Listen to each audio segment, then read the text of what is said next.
రోడ్డుపైన నిల్వ ఉన్న కాలువలోని మురుగునీటిని చూసి పంచాయతీ అధికారిపై ఆగ్రహం వ్యక్తం చేసిన బండారు శ్రావణిశ్రీ వెంటనే ఆ మురుగునీటిని ఈసారిగా కాలువలోకి వెళ్లేటట్టుగా తక్షణమే చర్యలు తీసుకోవాలని అధికారుల్ని ఆదేశించిన సింగనమల శాసనసభ సభ్యురాలు బండారు శ్రావణిశ్రీ సింగనమల ప్రధాన రహదారిలో వెళ్తూ గ్రామ నాయకులు ప్రజలతో కలిసి తేనేటి పానీయాన్ని సేవించి అక్కడికి వచ్చిన వారిని ఆనందపరిచిన సింగనమల శాసనసభ సభ్యురాలు బండారు శ్రావణిశ్రీ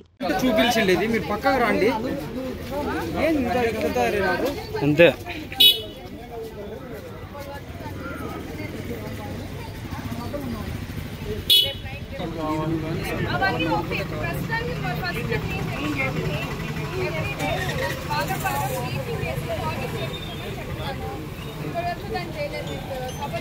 గ్రామస్తులు ఇద్దరు వస్తారు, మీకు పంచాయత్ సెక్రటరీ వాళ్ళని కలవమని చెప్పండి.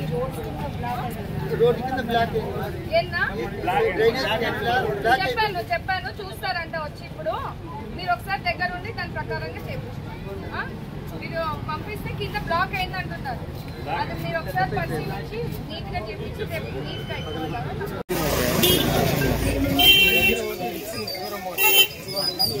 గా